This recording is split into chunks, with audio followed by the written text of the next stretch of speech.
My name is Daryl Pass, and I am the Manager of Recovery Support Services here at Kenneth Young Center. I wanted to welcome you all to our last Recovery Month webinar Wednesday. Intersectionalities of equity and race and substance use disorder. So we're glad that you're here, and we have some awesome panelists today. We're going to share some of their story and the impact that this particular topic has had on them as individuals, their culture, and they're going to give their perspectives on that. So again, I'm glad that you're here. And just to touch on a little bit, again, I am the manager here of Recovery Support Services.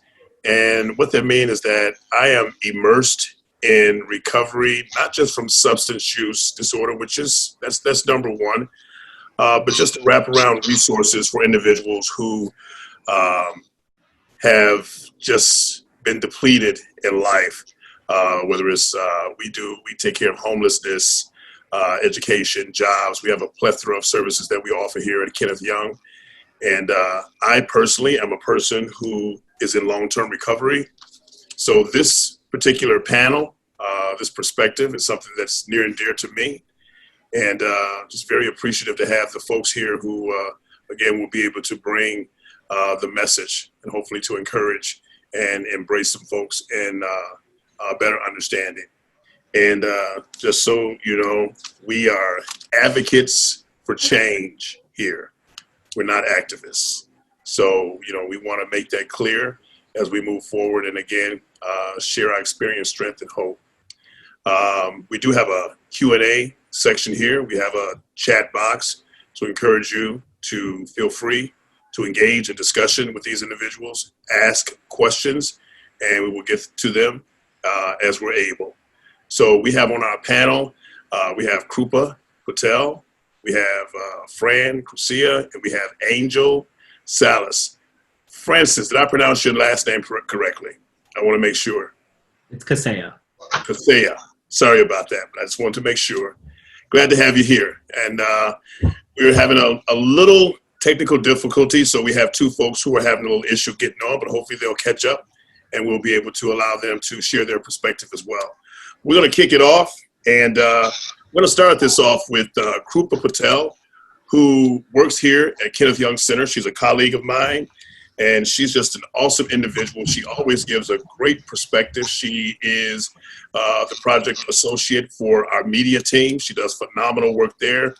She also is an individual who has put together what we have, which is a ROSC toolkit, where we have a plethora of services that we offer individuals who are in need of employment, like I said, home, medication, different things like that. So she's going to share her experience, strength, and hope, and I'm super excited to hear it. So I give you Krupa. Yeah, thank you for the introduction, Daryl. So hello, everybody. So I wanted to break my short conversation into three parts. The first one is that I want to talk about what I've observed as how substance use disorders are treated in the particular community that I come from. Then I want to share about my own experience of substance use disorders, as well as what helped me recover. And so the community that I come from are, you know, mostly upper caste Gujarati Patels from the state of Gujarat in India. So first generation, second generation folks. And I feel like one thing to set the stage about how substance use is treated in my community is that the state of Gujarat prohibits alcohol use by people who live there, who are from Gujarat. So if people are from outside of the country, they're able to get alcohol, but people who are Gujarati themselves living in the state cannot. It's considered a dry state. And so because of this, I think that there's already a level of like criminality and stigma attached to substance use. So growing up in my particular community, I think people like viewed drug use as a very negative thing and a sign of being like a very malicious and evil person. But the reality is that a lot of people in my community use tobacco, a lot of people in my community use alcohol, and the list goes on. And so growing up, I heard a lot about people struggling with alcohol use, as well as multiple people who are teenagers or in college passing away from alcohol use as well. And so during these conversations, I felt like there was a lot of stigma, a lot of judgment. I do think that people in my community care about each other, but they may not know the best ways to express that they care. I think expressing emotions that are vulnerable, such as shame, stigma, guilt, are not really, in my experience, like there. So it is very easy for people to have to be forced into secrecy as a way to cope with doing behaviors that other people might find not that great. So, with that said, in my personal experience of substance use, I think that it was deeply tied to me trying to cope with extreme trauma of being neurodivergent, of not fitting into Indian culture, of feeling ashamed about my gender and sexuality, as well as going through a lot of racism and experiencing isolation from that. And so substances were a great way to feel something.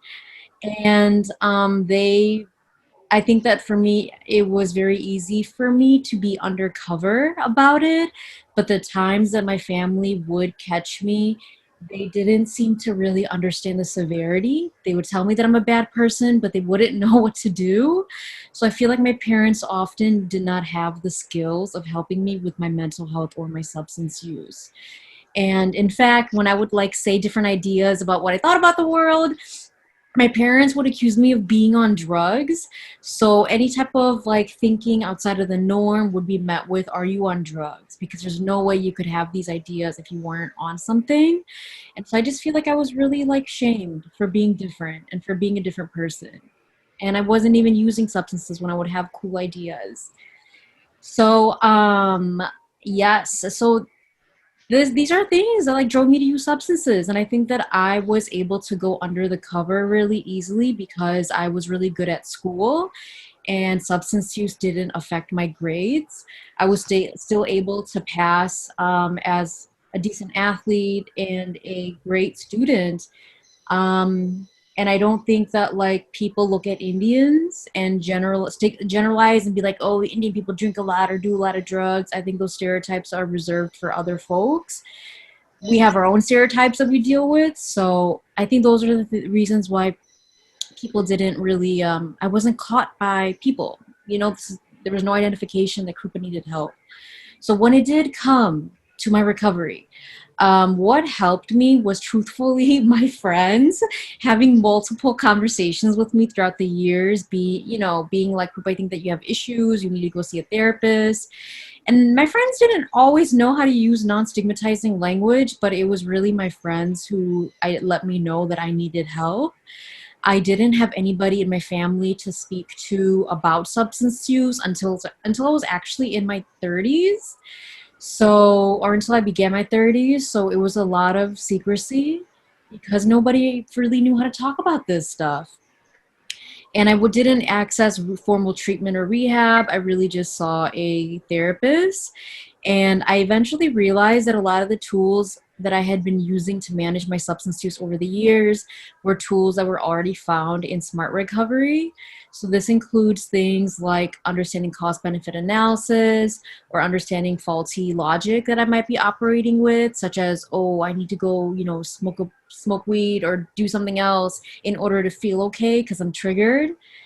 So yeah, it was really cool finding out about Smart Recovery because it affirmed that I had the power within to change my behavior. And I think above all, what helped me get better was creating goals for myself related to what I wanted to do as a career and working on that self-worth that was taken from me from such an early age repeatedly that put me in a position of needing to use substances in order to survive. So I think that doing some of this work in therapy of addressing childhood and teenage trauma has helped me manage my substance use. But as you can tell, I'm speaking about this from a harm reduction perspective, is that for me, I didn't feel like sobriety was what I was looking for.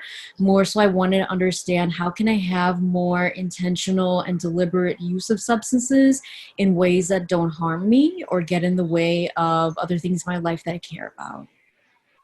Alrighty, so I just shared a lot. So that's a little bit about my story. I'll pass it back, Mike, back to you, Daryl. Thank you so much. You just hit something that I want to expound on. One of the things that was just asked of me just now is, because some folks may not really understand intersectionality. So let me give you this definition. Intersectionality is a framework for conceptualizing a person, group, or people or social problem as affected by a number of discriminations and disadvantages. It takes into account people's overlapping identities, experiences, in order to understand the complexity of prejudices they face. Intersectional theory asserts that people are often disadvantaged by multiple sources of oppression: their race, class, gender, identity, sexual orientation, religion, or other identity markers. I wanted to expound on something, Krupa, that you said that I think really needs to be hit home, because there's a lot of folk that believe that substance use disorder, your main focus is to practice abstinence. And I like the way you put that you were looking for a way that substance no longer harmed your life. I don't want to put words in your mouth, but that's what I got from it. Am I right so far? Okay. So, and that is something that needs to be respected, because in a lot of, there's that stigma, because people think that if you're using a substance, that you're a bad person, or you're weak, or, they slap these labels on you of what that particular substance is. And I just really appreciate how you put that. And I'll tell you why. Because again, I'm a person in long-term recovery. And how you just stated that, and I don't mind breaking my anonymity, I can't do that. I'm not an individual who can just minimize my usage. I'm either all in or not at all. I don't have a gray area with it. And I'm okay with that. But I also can respect an individual who is not just like me. And see, more times than not, we think that sobriety is about this mold, that you have to fit in. And if you don't fit that mold, then there's a label that's attached to you. Therein lies the stigma.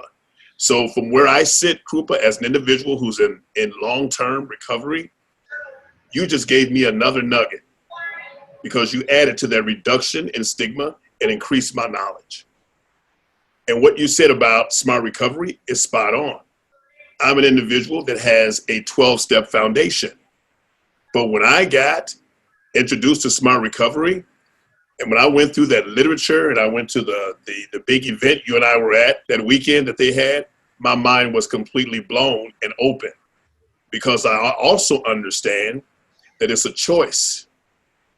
And there's not just one way to reach that, to be on that journey, because it's not a destination. It's just a journey. And one size does not fit all. So thank you for that. So we're going to move along. And this cat here, Angel, he does something called White Bison. It's a program that I'll let him tell you about it, but I wasn't in his group, but I was on the outside watching him facilitate this group. And it really had an impact on me. Also, he's one of those individuals that you meet, it's like you've known him all the time. He has just a plethora of stories to tell, and he's a funny guy, he's a family guy, he's a wholesome guy, and I just appreciate his presence. So, Angel, why don't you give your experience and strength and hope on this perspective, sir? I'd like to say thank you for today. And Native people are always thanking the Creator, God, for everything that He gives us, everything that we do. It's truly a privilege to be alive. It is a gift. And in my years of walking on this red road, on this spiritual path, I'll be 70 this month, October. And it seemed like how time has gone, and you really don't seem like you're ever learned anything, but there's so much to learn. When we talk about all this substance that people abuse for whatever the reason is, like you said, Daryl, sometimes you have to accept people for what they are, but many of the time you can also feel how they tear up themselves and the families. Alcohol and heavy drugs, cocaine, heroin, and some of the cheap substance that you get, but they all have an impact. I've had a lot of friends of mine that were actually drug addicts until they finally hit bottom, and sometimes it seemed like you cannot make them do something that they don't want to do. All you can do is stay with it, stay with it, stay with it. It's almost like a shadow for them because they do not want the help. You know, they'll tell you there's nothing wrong with them. They're okay, but you can see they're not okay. I don't care if it's alcohol. I have friends. I never had no relatives with heavy drugs. You know, I have a son. I'm not ashamed to say, you know, my son is he is recovered. When he got here to my house, he literally had hit already bottom, and I know he wanted to help, but he's those type of persons that do not want to ask for help, you know. But I've been having him here in my house for almost 5 years, and if you were to see him now and 5 years ago, he's a completely different man. This individual, my son, he had a good family. He had a wonderful job. He was making, I don't know, maybe $250,000 a year or better. But he hurt his back, and when you have good insurance, the doctors are very, very nice to give you prescriptions, and they know the incoming of that. So that's what happened to my son. He got hooked on drugs, prescriptions, and after a while, he just didn't know now how to let go because it felt so good. He was always messed up. You could see him in his eyes, and it tears you up because there's nothing. It seems like there's nothing you can do. You know, I offer help. See, one of the ways that we can or be able to help on those days, Daryl. I always talk about the sweat lodges. Okay, sweat lodges. Something that one of the days I can go and talk to your people about what a sweat lodge is in the Native American way. Sweat lodges will heal just about everything. I'm telling you, it works. I don't care if you got a spirit that is possessed on you or drugs, whatever it is, the Creator will help on that, and the medicine person. I have a nephew that has 2 sweat lodges out there by Crystal Lake. And as soon as all this is over, I'm going to encourage him to start running sweats so we can start helping people. And maybe we can have take people over there and, you know, and talk to them about what this is really all about. You know, and I'm telling you, it helped. I used to travel all over the world at one time. And we help people. When I say we, it's not even us, it's the Creator. All we are is just a tool or simple a tool, okay, that somehow the Creator, God, the Kasla, whatever name we want to give him, puts us in our path. I don't think Daryl is there for an excuse, an accident. I think he is there for a reason because uh, people that have gone through this are better teachers than anybody else that hasn't. You can't talk about something that you don't know. You know, and when you go through all this, it's very hard. Good stuff. Sometimes it's very hard to talk about it. But once you are out of that shell, you want to help people. You want to help, and reach as many people as you can because you live a miserable life. You lose your home, you lose your wife, your children, your friends. I'm telling you, my son, who I'm talking about, I didn't know he was living in bridges, under the bridge, for over a year. I didn't know that. They kept it. He kept it, and other people kept it so good away from him. And sometimes they put themselves there. Nobody put him there. You're the best architect for your own life. You can change. Just like this young lady at Copra, we're talking about, right? Mm-hmm. I like her attitude. She has a good attitude about life and what she went through. And sometimes that's about the best thing you do.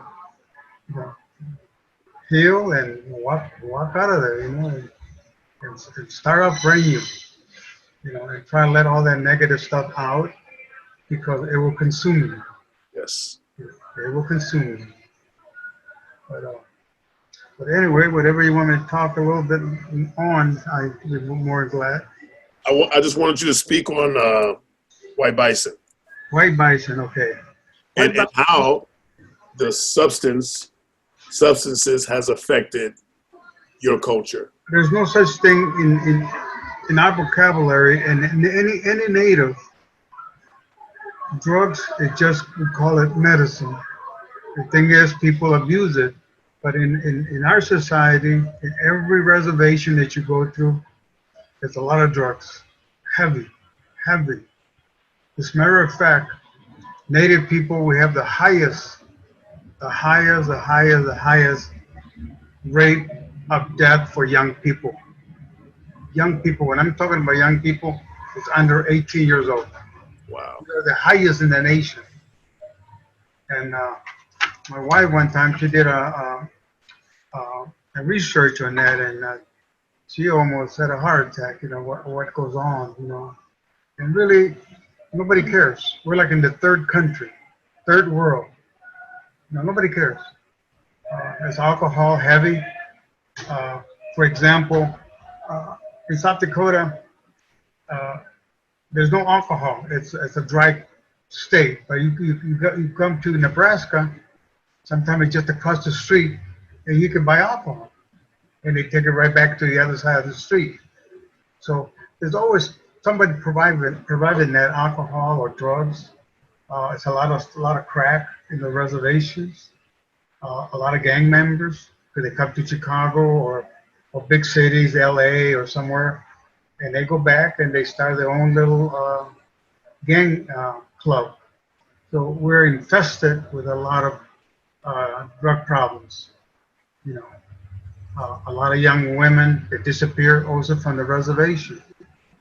They're kidnapped or they're smuggled somewhere else. It's very heavy right now. Our young people. Now you also have to understand a lot of reservations. There's nothing there. It's only one gas station. Okay, there's no work. There's no activity for young people to go. There's no theater. There's no McDonald's, Burger King, or any of those things that do not exist. They got to go away on the reservation, sometimes a couple of 100 miles, just to go see a movie, go shopping. So it's very, very, very, very rough. That's where we're at right now. Wow. Thank you, Angel, for sharing that. And when you were telling me about the White Bison, it's an organization it helps Native people and anybody that's not Native also. But we talk about natural medicine, and we talk about sweat lodges. You know, those are very important. Sweat Did you lodges, say sweat lodges? yeah, sweat lodge, yeah. What is that? I've never heard of that. Please explain. Lodge, it's they call it inipi. What it is, it's a form of a place to go and pray. Mm, You know, I would have to sit down and talk to you. What really is a sweat lodge? all right. It was constructed. It has everything that you can possibly think. It's, it, I mean, it's connected to the Creator, to the universe, to the Mother Earth. Everything is in there. So when we pray, we're also working with the four elements. Just imagine, the four elements. So when we go in there and we pray and we sweat, because what we do is everything how it's constructed, the sweat lodge, it's numbers on the way we put our pose, the way we wrap around the circles, all that. It's tying up the great mystery of life. And also, Layla Wakan, Buffalo white woman, gave that to the Lakota people. She gave them 7 rituals. It's like God giving Moses the 10 Commandments. Mm, Okay, the same thing. It was given to the Lakota people. 7 rituals, and the sweat lodge and the pipe is very important. Very important. As a matter of fact, the pipe is the center of about everything. Without the pipe, a lot of the ceremonies could not be performed. So, but I would like to talk, about sweat lodges because it would take too much of your time. But I know that it would help us. It would help us. I don't care what your problem is. If you're sincere and want help, it will help. It's not about. Also, you need to know that you need help. That's the first thing of all. wow. You can't help somebody that doesn't want help. You'd be wasting your time, and just got to keep an eye on them. That's all. Absolutely. Yeah. Absolutely. Good stuff, Angel. Thank you, sir, for sharing. Not a problem. Much appreciated. Thank you, sir. So we're going to have our next panelist. This young man is new to Kenneth Young, and I had the opportunity of interviewing him via a Zoom, and his passion and who he was just jumped off of the screen to me. And then when I met him in person, it carried on. He is very intentional in his efforts. He's come here to Kenneth Young, and he is blazing a trail already. He's just up for it. And again, for me, I'm just a person that connects with radical compassion. I really am. And he's one of those who definitely has that as a character trait. So Francis, I'd like for you to share your perspective here, your strength and hope, sir. Thank you so much for that, Daryl. So I am Filipino American, and I have been sober and in recovery from meth and other stimulants since January of 2018. And I never went through a formal treatment program or a rehab. I didn't feel like those spaces were for me. And because I went through my addiction later in life, I didn't have health insurance, so I didn't know how to navigate that. I didn't know how much it would cost. And I think it's important to note, like what Daryl said before earlier, that recovery is not a one size fits all model, and that there are multiple ways to find recovery, and it is truly something that is a personal experience. So my background being Filipino, kind of like what Krupa was talking about, I feel like I kind of related to their story in that, like, I knew my family loved me, but it was kind of hard for us to communicate that with words. And we didn't really talk about feelings and emotions, especially negative feelings and emotions. Those were things that weren't really welcome. There's like this, in my culture, there's like this idea of saving face and keeping this like positive image, acting like everything's all good, even when things weren't. And then also being queer, that was something that wasn't welcomed, or I felt like wasn't welcomed either, through,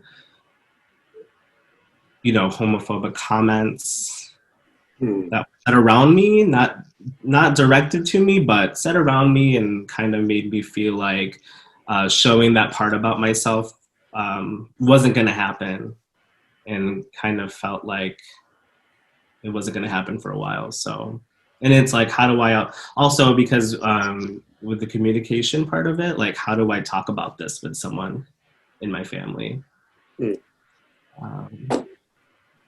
And I also like experienced family secrets and trauma.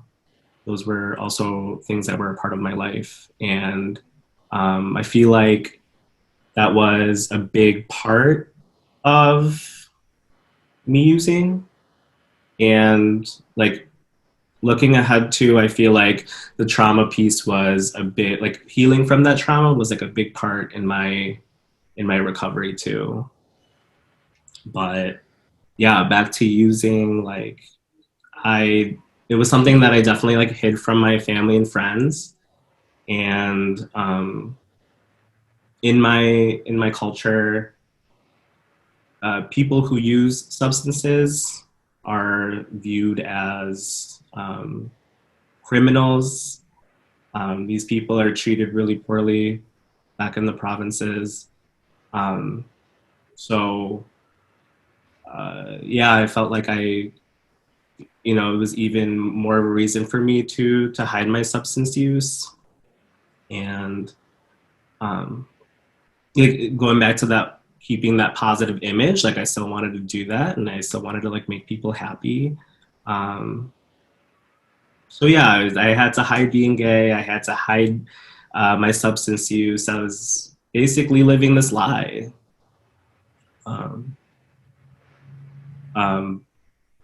And I feel like it really took off when I moved back home. I felt really isolated, and all my really close friends were all in the city, and they were really the people who I felt like I could truly be myself around. And then it was like I was going back into this environment of, having to go into hiding again. So I tried to find other queer people in my community. And then that's when I discovered, my drug of choice. And, I never thought I would be, a person who would fall into it. But, before I knew it, I was doing it every weekend. It became this cycle that I was just stuck in. It was like I would, go through the week, and then I would go back, and it would be like a Friday to Sunday kind of bender. So yeah, it was like a cycle. And yeah, I feel like, and then going back to like that trauma part, like I feel like I was saying, like that was a big healing part for me, a big part in my recovery, because there was this, one moment when I decided to write a letter to my mom, and I forgave her for some of the trauma that I experienced growing up. And she wrote a letter back to me, and I think that was like the tip of the iceberg for me to make that change, because I felt like for the first time we were finally we were starting to break this cycle of like generational curses of, not communicating about how we really feel about things. So it was really cool to see that, and I was like, you know what? I think this is something I want to go with. I want to keep moving this forward. I want to start this healing. And it was also like being tired of living this lifestyle. It was really hard to keep up. Especially the fact that I was keeping that hidden. It was hard. It was starting to get really hard to keep it hidden. And I was also being taken advantage of by the people that I was using with. And I was tired. I was just tired of living this lie. And I was still like a person who had goals. And I knew that I still wanted to complete this list of goals that I made a long time ago. So yeah, I feel like in the beginning of my sobriety, like I knew I wanted to stop. So I like made it really hard for me to use. So I remember the beginning of it, I was working 3 jobs and I kept my schedule busy all the time. And that kind of gets old really quick. I was burning out. And something you learn it, or something I learned in Smart Recovery is like, a part of it is that lifestyle change. And I knew that was what I needed. Like I needed that lifestyle change. So I went back to school. I found out the College of DuPage had this CADC program, which is the Certified Alcoholic Drug Counseling Certificate Program, which was like super affordable since it was COD, and I could work at the same time. And I've always wanted to do something in the helping profession, and I felt since I had this experience that I would be good in this kind of work. So I did my classes. I was learning so much about myself and so much about the world of addiction and recovery, and I was like learning about how the things that I was already doing were things that I was learning in class, which is really pretty cool to see. And I was just like in this environment where I felt like my story could be shared, and it was like a safe space to do that. So yeah, and then I started working with kids again, which was like something that was always like a passion of mine. So that gave me purpose. And then with that, I got health insurance finally. And then I was able to see a therapist. With my therapist, my therapist suggested that I find a community of queer people in recovery. So I looked up smart recovery groups. I got in touch with the smart. I looked them up. I found one that was LGBTQ plus specific. I met Krupa, and it was like the start of this amazing thing. And yeah, it's just crazy to think about how everything happens for a reason, and I literally would not be here today if it wasn't for the experiences I experienced. So I so appreciate hearing your story, man. I really do, and I'm super grateful for your presence. Truly, I really am. I like what you said. At the beginning of your sobriety, because I hear folks all the time, say, they got a couple of days or a month or whatever, I'm in recovery. And for me, there's a difference in sobriety and recovery. Sobriety is that you're just no longer putting any mind-altering substances in your being. And recovery is all about transformative thinking and behavioral change. Because for so long, you cannot have, when we're immersed in substance use disorder, most of us are morally corrupt. You know, we're living at a deficit in how we how we should be living. You know, and we're not thriving in life. At that point, we're just existing. So you don't come off of that type of adversity and in a little bit, you're okay.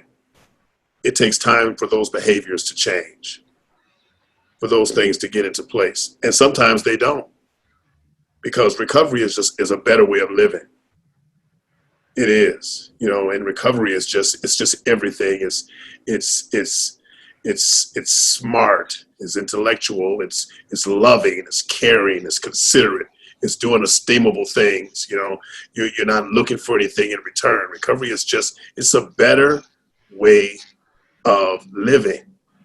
And in that living, you're thriving, not just surviving. You know, and so I like the way, you know, you relayed that. And this is the second time that I've heard where people have said they didn't have to go into any type of formal treatment. And I'm gonna, you know, because I'm learning, you know, that's the one thing about being here at Kenneth Young. We have an individual who's at the helm of all this. You know, I call her our nation builder, Sherane Payton. And, you know, to have this in place where we are able to connect, because on this panel alone, Domingo, Francis, and Demetrius, I'm learning so much from you individuals. You guys are teaching me. But here's the piece to it. I'm open for it. Because one of our mantras here is, you know, removing that stigma. You know, and as I was, you know, stating to you earlier, Francis, you know, we have a tendency, and it's just, you know, it's how it is, where we have this cookie cutter mentality on how everyone should be. And if you don't fit that, you're ostracized and a label is slapped on you. And that's not it. That's not it. That's not it. So for me personally, I'm super grateful for being here and being educated by the folks around me. You know, I'm getting some man that's just fortified me for better living. You know, I'm just enjoying this. I really and truly am. So thank you again, Francis. We got another cat here, Demetrius. Same thing. You know, it's so funny because I hired both of these guys, and I was telling my supervisor, Sherane, you know, that not only was I looking for, you know, on their resume, but I was looking for that piece, because in recovery, that passion has to be there. It does. That service-minded, radical compassion has to be there. And you guys exhibited that to me. And so, Demetrius, grateful that you're here, you know, and I appreciate your presence as well, sir. So I'm going to allow you to share your experience, strength, and hope with us.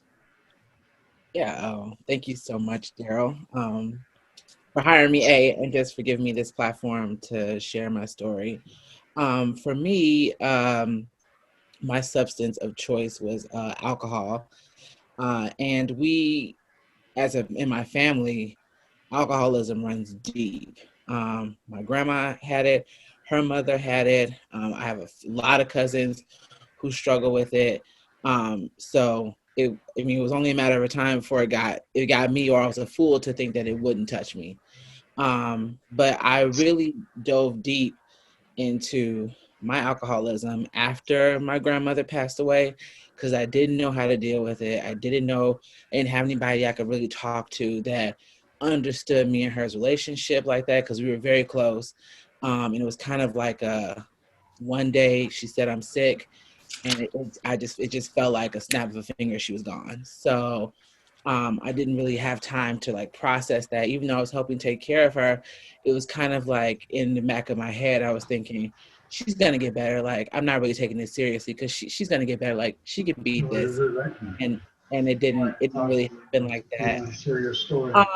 So since I didn't know how to deal with any of those feelings, any of those thoughts, I just started drinking, and it came to the point where I was doing it every night, and or like I couldn't like go on without thinking like, oh, I need a drink, or I just need something to drink, or it's just like anything. I was drinking pretty much anything. And it was so normalized because A, the people I was hanging out with, and B, alcohol, like turn up, everybody's having fun. Like, you drinking a glass of wine, you having a beer, having a cocktail, 1, 2, it's fine. But like, no one's really saying anything when it's getting past 3, 4, 5, 6 plus in the night, and or being crap faced or just like being passed out and things like that. Like, no one really says anything, so you think that those things are okay. And it kind of went on for me. It went on for some years until I ended up going away to college. I wasn't a traditional college student. I went away when I was about 23, and I'm stuck in the middle in this town of nowhere. And I didn't really have any means of transportation. I didn't know anybody. So I was kind of forced to really give up alcohol because I had no way to get it.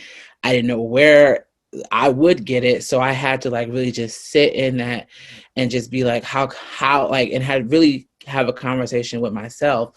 Like, why is it that when something bad happen, the first thing I think of, oh my God, I just want to be numb. I just want to drink this away. Or even if something exciting happens, like I passed the class, something like that, immediately, oh man, I want to celebrate. I want to drink. Like, I had to really just sit and think like, I can be in those different types of emotions and not think about something to drink. So it took me a while, but it really, like, I really just had to sit in that and just like find the root as to like, when did this start? Like, I was such a blur from my 21st all the way up until I was 23. That was just like, well, when did it even, who was I? Like, did no one even think that anything was wrong with me? And that goes back to the family aspect, whereas my family is very secretive based. And I think it has something to do with like, African Americans, where it's just like, what goes on in this house stays in this house, but also like even amongst ourselves, we keep secrets, or we keep things from each other because it's like, A, we want to, put on this perfect image, or B, we just don't want nobody in our business. And I think that people like my aunts and my mom and all them, like, they saw that I was kind of struggling with it, but it was like, oh, he's got it. Me being the only boy in my entire family, is kind of like, oh, he's strong enough. He's got it. Like, he'll figure it out on his own. And it was kind of like, no, I'm kind of like drowning, and I'm really being the only one to have to pull myself out of this. So it really took some deep thinking and just like staying away from it for a very long time. Now I know how to control it. Like, I know, like, when I can enjoy myself and have a glass of wine, or like just have a beer without going hard, like going hard in the paint, like every night. I know my limits, and I know like, okay, like I'm feeling this kind of way.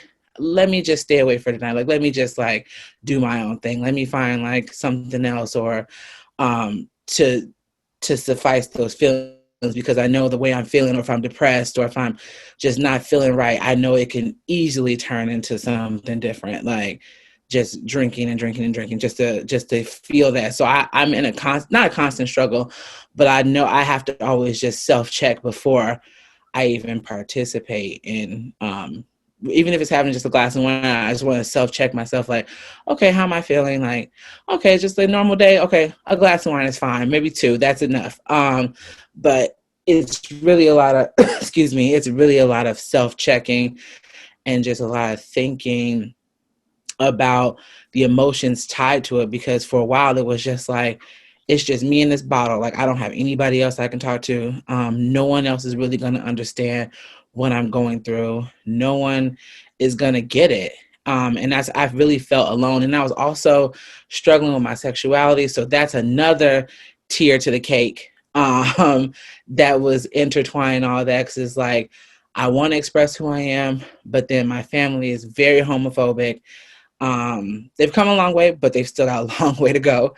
And just even dealing with that. So it's like, if I'm numb, I don't have to think about it. Like, I don't have to think about that.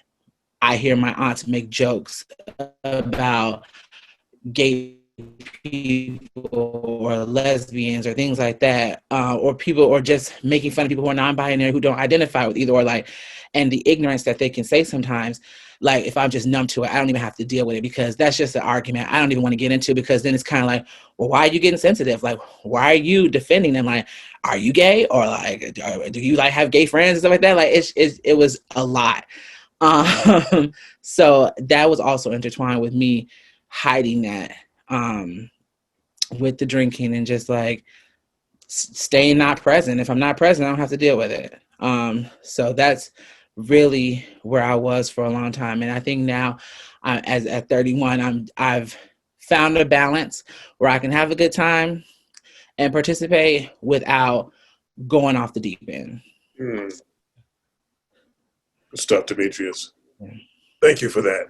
Yeah. Thank you for sharing that.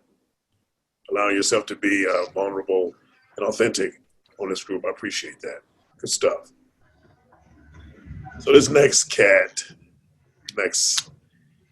wow, look at the visitor we got here. How you doing, Daryl? The cats are demanding, Daryl. I see.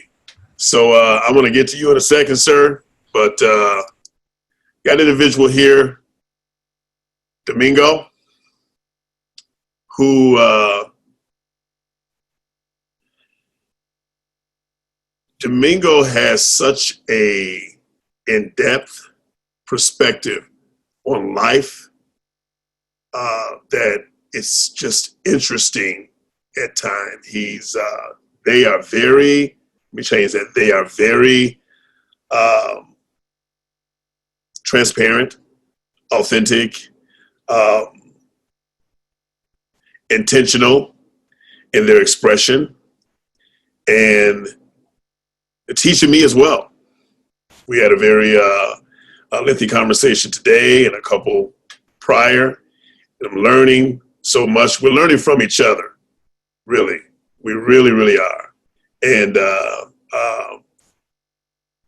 appreciate your presence as well, and your intensity and your veracity to be understood. And I say that, your veracity to be understood, because I have that same characteristic, and it's not a bad thing.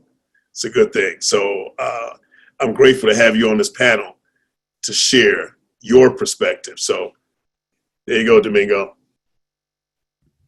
All right. Thank you so much, Daryl, for sharing space in this panel. I really do appreciate it. So my name is Domingo. I use they, them pronouns. I identify as a non-binary person. I am Mexican American. In that regard, I identify as a Latinx or a Chicanx person. And so I guess I could go into my recovery is ongoing. It is a constant process and a constant struggle to be in recovery, I believe. For me, my addictions have, my addictive personality has always persisted throughout my life. But in terms of using substances in order to fill voids and kind of, just disregard certain things that I needed to process properly, and engage with my thoughts in that way, I started engaging in drinking and in smoking marijuana in 2012. And much like how Angel mentioned before, I do want to acknowledge the fact that there are certain substances that are medicine, and they are considered medicine. And I still believe that marijuana is considered a medicine, and to a certain extent, and if used properly, like alcohol could be used in that way too. But when you start to abuse medicine, that's when things start getting problematic. And so for me in 2012, that's when I first got to college, and I was in college for 4 years. And I went to college in the Quad Cities, and there I really did just engage in drinking a lot and smoking a lot. And I did that mainly because it was kind of like, it was like a way to seem like cool, you know, but also it was something that I used to just like smoke or like fuzz my memory of certain traumas that I didn't want to think about. Or, you know, like just being somebody who is very queer, has been queer my entire life. Ever since I could remember, I just am a queer person. Um, that was something that even in college, because I went to high school and middle school and grade school, Catholic schools, going to college and realizing that there's actual vocabulary for the type of identities that I identify with tripped me out. And I was like, whoa. But then when in college, I was mainly involved with like culture groups, because in the different institutions that I was in, like in middle school, high school, they were PWI, so predominantly white institutions. So I felt the need to really like congregate myself with other people of color that were organizers. And I was also an organizer in that regard. But, you know, there was also like a queer group, an LGBT group. But I wasn't really a part of that group because it was pretty white. I didn't identify with any of that type of queerness. Like that was not my queer. I think that queerness comes in a plethora of different identities, and that group just didn't represent what I identified with. And so in some aspects, I kind of disregarded my processing of being like a queer person, even in college. So from 2012 to 2016, I was just like, yeah, like I know that I'm queer, but I don't care to know about like the technical terms of it all. I was mainly like engaged with like the cultural identity that I was like really like exploring and just kind of engulfing myself with. But I never, in a way in college, I kind of separated the two. I never really thought of my identity of being a Chicanx person, a Latinx person, and being a queer person as something that's intersectional, when actually that's my reality, and that those two things really do exemplify who I am. But even then, I was separating the two. And so in separation of that, it was like I was kind of fogging up not only past traumas, but like my own identity and processing my own identity in a healthy way. And so, yeah, college was, it was a good time, honestly. And I was like I mentioned again, I was an organizer. So all of my homies, we all just like organized different protests, different actions like on campus. And afterwards, at the end of every day, almost every single day, we would just get together and smoke. And it was just like smoke. So like blunts on blunts on blunts until we would just knock out, or I would eat everything in the fridge, and then that was all my food, like for like the whole week. So I was just like, crap, you know, just kind of just really like exploiting a lot of like the resources that I had available, due to like just like fogging up myself. And then after graduation, I felt very alone, because I moved back in with my parents, and, you know, being with other like homies for 4 years, and then moving back into a space where there was a lot of restrictions in my agency, like around, you know, who I can see and like when I could go over, or like even having people sleep over. I still cannot have people sleep over my house, like, even though I pay my parents rent, and I moved back in, but like I don't have that type of liberty here.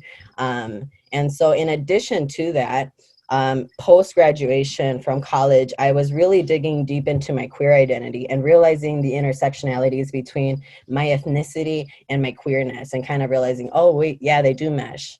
And my parents have always been very supportive, very loving, and very accepting. But when it came down to like the celebration of who I am as a queer person, that's non-existent. That doesn't exist. Like there is not a celebration. There is only an acceptance of what you are, you know, and there is no animosity There is no like, oh yeah, well, we accept you even though we think that's fucked up. It's like, no, there's none of that. Like, it's just an acceptance, but there is no celebration. And I lacked that. I wanted that so badly because I saw that happening in other families and stuff like that. So I was like, why can't I get that? You know, like, why I deserve this, you know? And so I decided to move in with my partner at the time, and I moved from Elgin, Illinois. So I lived here for like, it barely like it was almost a year when I moved back in with my parents, and then I left to Rogers Park and lived there for a year with my partner at the time. And out there is when I really realized, I was like, okay, Domingo, like, and I didn't even, my name was not Domingo when I moved out there in 2017. I still was going by my birth name. And so I moved in with my partner, and there was a lot of things that we should have discussed before moving in with one another. You know, a lot of things that had to do with codependency. I think that in itself, for me, I am not a monogamous person. I just am absolutely not. I'm not built to be in a monogamous relationship. But when I moved in with my partner, at the time we had this understanding that this is a monogamous relationship. And so that in itself was also messing me up, because I was like, crap, like I'm so young, and I'm limiting myself to how I can experience love and experience intimacy with other people, because I'm experiencing codependency with this one person. And in a sense, that to me is an addiction. It's like you are addicted to clinging on to one person for all of your problems, and vice versa, and kind of addiction to this one person and relying on them for so much. And that's completely unfair, I believe. It's completely unfair, and it's just not realistic, you know? And I think that at that time, in that moment in space and in my life, that's what was going on. And there was just constant, like, we were so unhappy, but we needed each other because we provided that sense of security for knowing that, one, we're in a safe space. Like, yes, my partner is also queer, and they have family she has family that was just absolutely not accepting of them as of her as a queer person. And even to this day, like her parents do not know that she's a queer person. And she lives with one of my best friends. She's one of my best friends, honestly.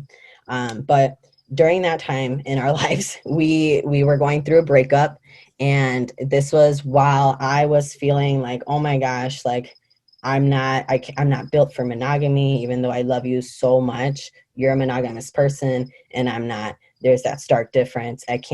We can't serve each other in this healthy way for this type of relationship that we're trying to envision, because we have different visions for these relationships.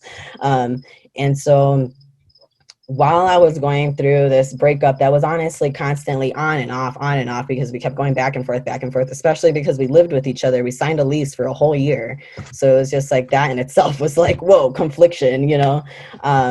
But we were going through a breakup, and I, in that time, was going through my own personal transition, not through hormone therapy, but literally just by letting my face and everything grow the way that it should have been. I am somebody who right now, I am 2 years on hormone therapy, but before that, people thought that I was on hormone therapy because I just started letting everything grow. I started letting my eyebrows grow. I started letting my mustache and my chin hair grow.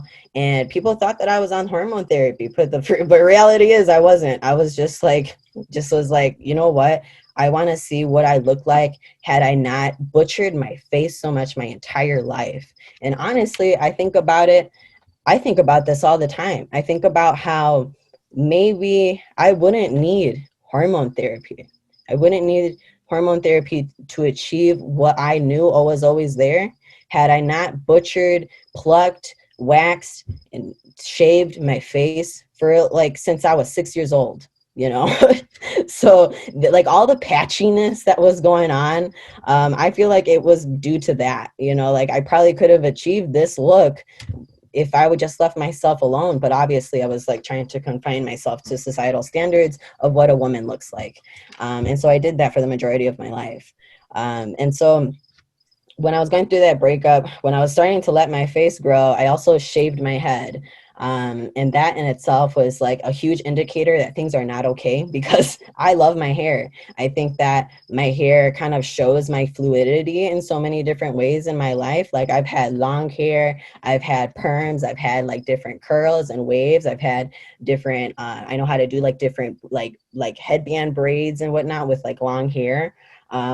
Like I really, really did love my hair, and I loved playing with my hair. And I think that like, and that accentuated like my queerness in a way, you know? And so then I shaved my head, and that's when a lot of my homies started checking in on me more, because I was that strong homie that nobody checks in on until they noticed that I shaved my head. And they were just like, hey, you know, like, what's going on? And all of my core homies, we were all split up. Like after college, we were like literally from sea to shining sea. Like they went to California, they went to New York to like pursue their masters and stuff. And it was just me and Suhaiba, and we lived together. And we were just like we were kind of like, we were in confliction because we wanted to continue being friends, obviously, and we made it happen. But we were lovers that were going through a breakup, and it was really hard. So friends started checking up on me, and that kind of like woke me up to like realize like, oh, if my friends are starting to check on me, that probably means that this, like, obviously this hasn't been okay for so long. But they're noticing, and so this is like absolutely not okay. But still, I continued to smoke. I think that I didn't engage in drinking as much. Like in college, that was huge, but like post graduation, it was mainly just smoking, like breakfast, lunch, and dinner type of thing. I also abused psychedelics for a long time too. And that was also just another way for me to just escape. I was literally just escaping, just not wanting to process a lot of things in my life, a lot of like traumas, a lot of identity issues, and like also just like I didn't care for a good hot minute. I didn't care if I woke up the next day. I didn't care if I died the next day. I just didn't care.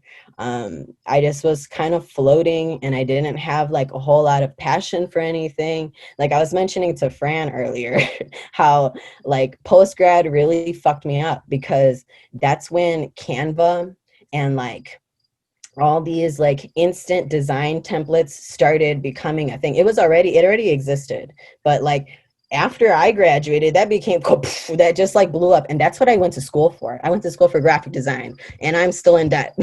And you know, like going to school and then realizing that, oh my God, my job literally is templated now. So that like messed me up. And I just didn't have a passion for like anything, like at all. So I decided, you know what, I know what makes me happy, and I know where I find God often, and that is within nature. And I was like in Rogers Park, I was in the city.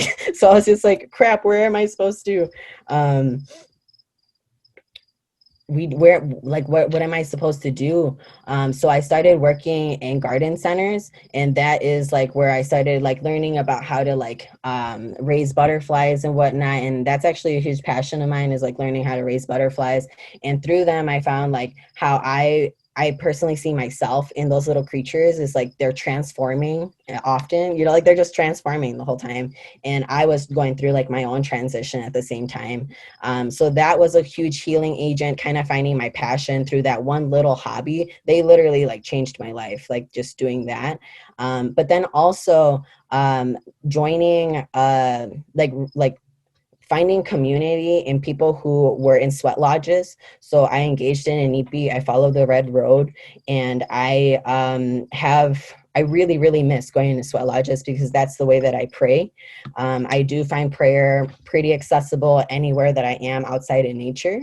But like through my recovery, I have found that like just being out in nature, engaging in prayer, like engaging with other creatures, so like tapping into my nurturing like needs kind of really helps with just like helps me like process and realize like what really matters, and that I do have like a purpose. And then also engaging with the community. So like like luckily I found this, I was able to start working at Kenneth Young, and I think that really did help. And then like I really think that helped, because that was just like, there's like so much power in having a supportive community that actually embraces you and doesn't tokenize you. So yeah, I have so much to share, but I also want to keep time in mind as well. That has been my process for recovery. As I've mentioned, it's like ongoing, but I think in recent years, in the past, like maybe just past like 2 years or even year and a half or something, I feel like my my substance abuse has gone down tremendously, because I have found community, I have found queer community, I have found prayer community, and I think that has that makes a huge difference in everybody's recovery line. Good stuff. So Thank yeah. you so much for that, Domingo. We appreciate your input. I wanted to, we're flexed for time now, but I wanted to give Mike an opportunity to speak. This is Angel's son, and you can share a little bit of your strength and hope. Here, Mike, a couple of minutes, kind of running out of time, but I did want to give you an opportunity to jump in. So, That's fine. Thank you, Daryl. Appreciate it.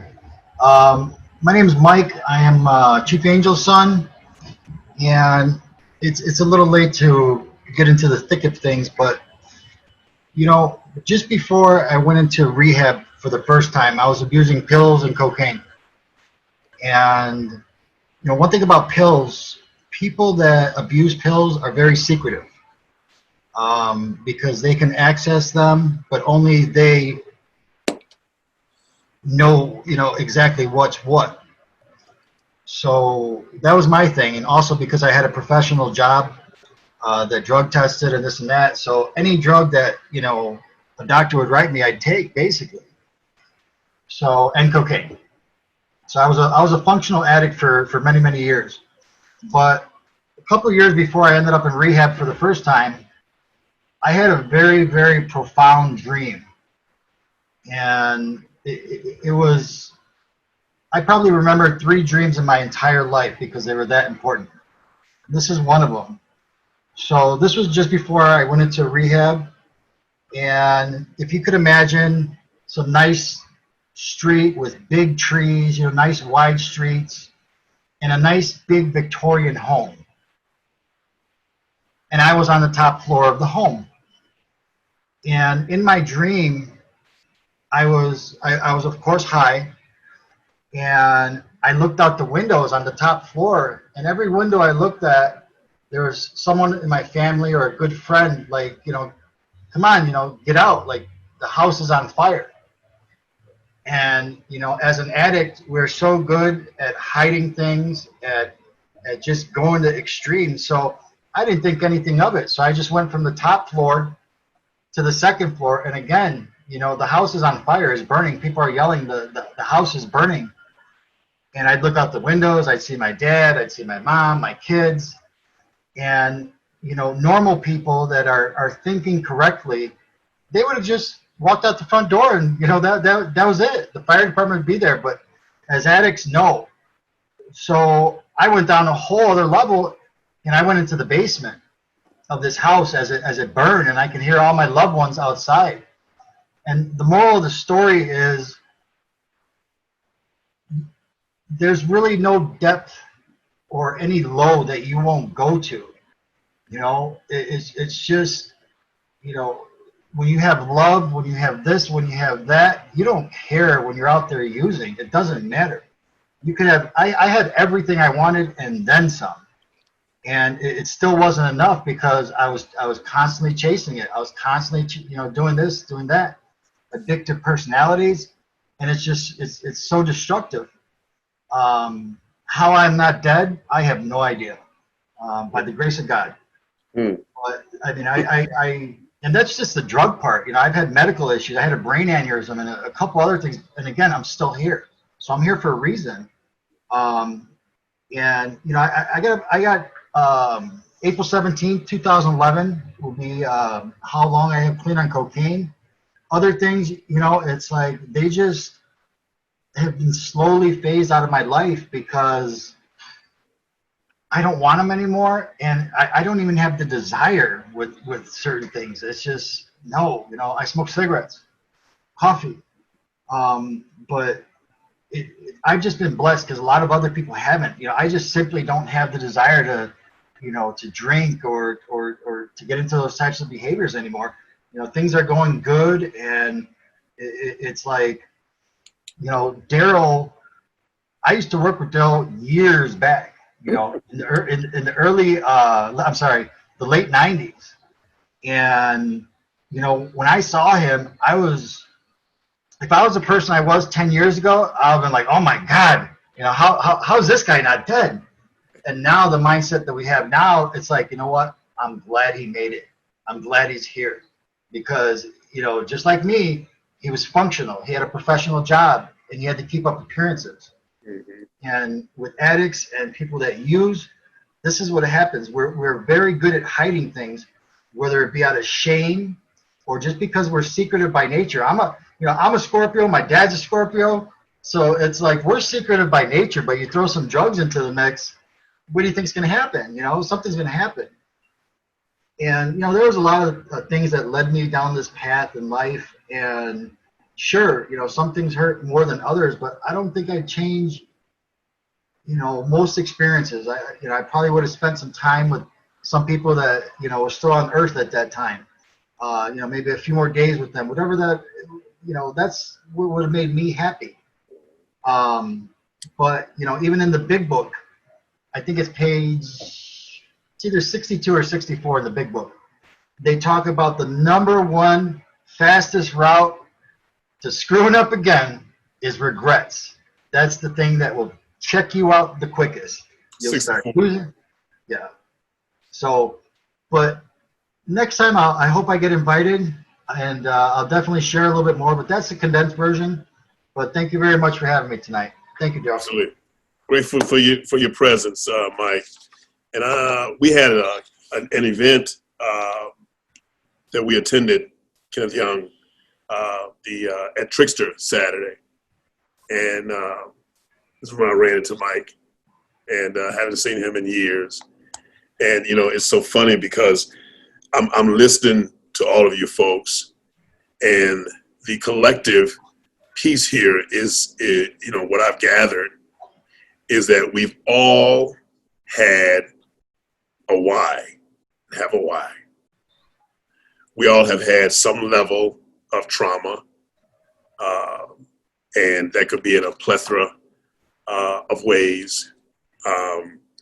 We've all had some things that have internally affected us, be it generational or a direct result from our culture, but so many of those things were a prerequisite for us to use these substances and these behaviors to cope. But the one thing with me, you know, and this is where my education, I'm going to be personal with this, is listening to you folks, and you all have stated how you've managed to minimize, not completely embrace sobriety, but minimize your usage and have it in check. I'm an individual that 1 is not enough and 1,000 is too many. And so that's not something that's even in my wheelhouse for me to consider. But here's the piece to that, Mike. You said you know, when you saw me, you know, what your thought was. For me, the miracle is not that I'm sober and in recovery. The miracle is that I no longer have the desire to indulge. And so when I look around and I see what I've been allowed to do, and another thing that I notice is that you folks have touched on in your own way a higher power that you embrace. And I've heard God, you know, I've heard spirituality, you know, I've heard, you know, one other thing, you know, but it's that higher power that exists for you that we've all had to embrace in order to move the needle forward. So to be here, to be part of this platform, to hear these stories, you know, of survival from this adversity that in most cases has a progressive and deadly intent, because again, for me, and I'll tell you something, You know, I heard someone else talking about how they use, you know, and for me, addiction, Shireen, you know, taught me this early on when I came to Kenneth Young, because I was used to those labels and addiction and disease. And so for me, I still think this: addiction is continued use despite negative consequence. Okay? And that was me. I was a poster child for that. You know, but the way she put it to me about substance use disorder, you know, I understand that as well. I have a tick. And I understand something for me, and I tell folks because you folks here, man, it's just awesome to hear this perspective, and I appreciate it.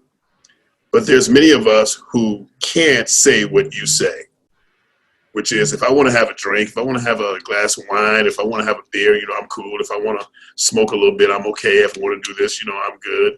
You know, there's a population of us that is death to us, and I'm one of them. But I'm so thankful that today it's okay. And then it being okay for me, guess what? I can appreciate where you're at. You see that? I can understand, you know, how to remove these stigmas, because they really have no place. It's just a lack of knowledge, whatever they may be. And we all have stuff. All of us have stuff. So to be on this platform, to be a part of this awesome organization that allows this platform, to me, man, that's what it's all about. Because we're all good folk. We all have come through the fire and come out the other end, because here we are right now. Regardless of what happened before, whatever was meant to try it, it didn't succeed, because we're here right now. And so for me, it's not my fault that I have this tick, you know? And when I was relishing in this tick, when I was immersed in this tick and these things that I did when I was morally corrupt, okay, but now I know better. And when you know better, you do better. So that wasn't my fault, but it's my responsibility to maintain and relish in recovery from that. Does that make sense? I'm so super grateful to be here and for each one of you. And again, to be on this platform. And I want to say this: if there's anyone who's been a part of this webinar who is or knows someone who's struggling with substance use disorder, please, you're not alone. And Kenneth Young is one of many, but this is what you're involved in tonight. You can reach out to us. There's a couple ways you can reach out to us. You can contact our recovery department, which is at Recovery Resources. You can do the email, recoveryresources@kennethyoung.org. Recovery phone is 224-229-7456. Or you can catch us on the CPYD coalition.org website for Kenneth Young. So there is help for you. There is assistance for you. And if we don't have it in our wheelhouse right now, we're in a position to assist you with those services wherever they may be. That's what we can do. And I'm grateful for the folks who have such a impactful part in this. Again, our nation builder, Shireen Payton, her bag up, Nicole, I know she's listening, Marion, and we got several on here.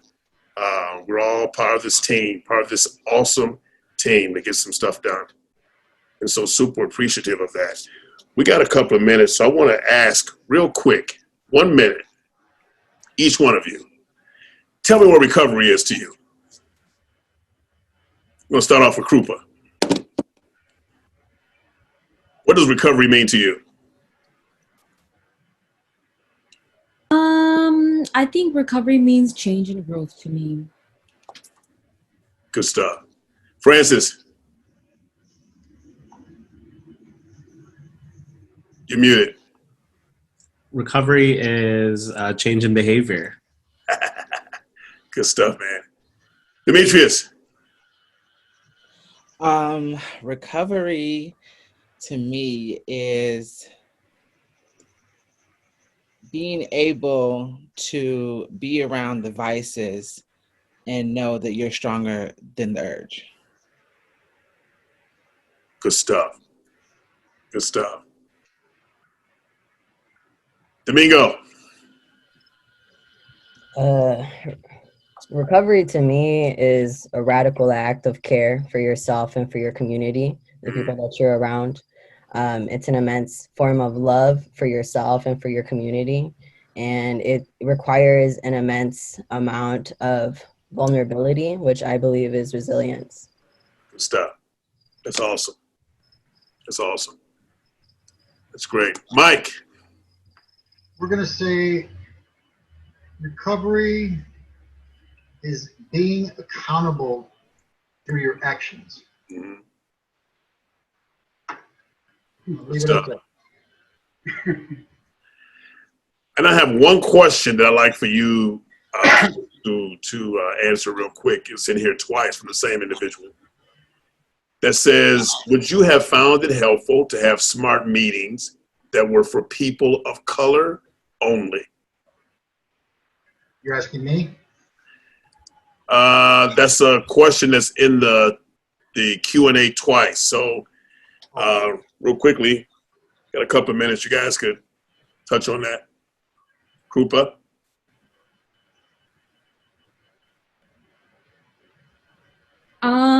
Well, this is my own personal opinion, but yes, I do think that some individuals would say that they want to be in groups with folks who represent their communities. And for some, they might make a distinction between who they would feel the most safe with to talk about vulnerable issues. So I'm very understanding of SMART groups that might be for folks who identify as people of color or other subgroups within that. Good stuff. Very well put. Demetrius? Yeah, I would say the same, especially being around people of color who are also identified in the queer community. That would make me, I know for me personally, that would have made me more comfortable to speak out about what I was dealing with.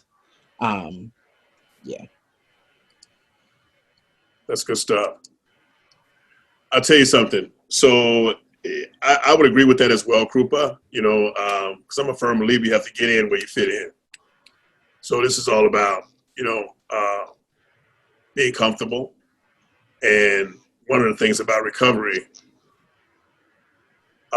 is it's your personal journey.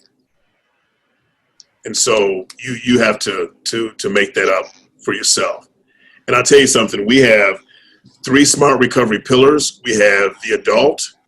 We have, here at Kenneth Young Center, we have the adult, we have the youth, and we have the LGBTQ. So if that's something that's of interest to you, I would encourage you to investigate it, take a look at it, and come and join us. We'd be glad to have you. And again, I'm going to say this, and I really want you folks who are a part of this to spread the word and to understand this yourselves. If you or anyone you know is struggling with substance use disorder, you are not alone. And there is help for you. And we here at Kenneth Young are one of the resources that we would be glad to be of assistance to you in any way that we can. And those would be through our SMART Recovery Group, through whatever scope of services we have. And we have youth experiencing homelessness. We have youth and violence delinquency prevention. We have young adult programming for the LGBTQ. We have parent and guardian support groups. We have SMART Recovery. We have inclusive sex education. We have Too Good for Drugs. We have underage drinking prevention. We have vaping prevention campaigns. We have prescription drug misuse prevention. We have recovery coaches, SMART recovery groups, naloxone training and overdose education, opioid use disorder toolkit, white bison well-briety talking circles. We have public health services, which is risk-targeted condom distribution, risk-targeted HIV testing and navigation services that Domingo and Francis are going to be heading up for us. And we have responsible gaming outreach. So we have a plethora of services to assist you or those that you may know who are in need.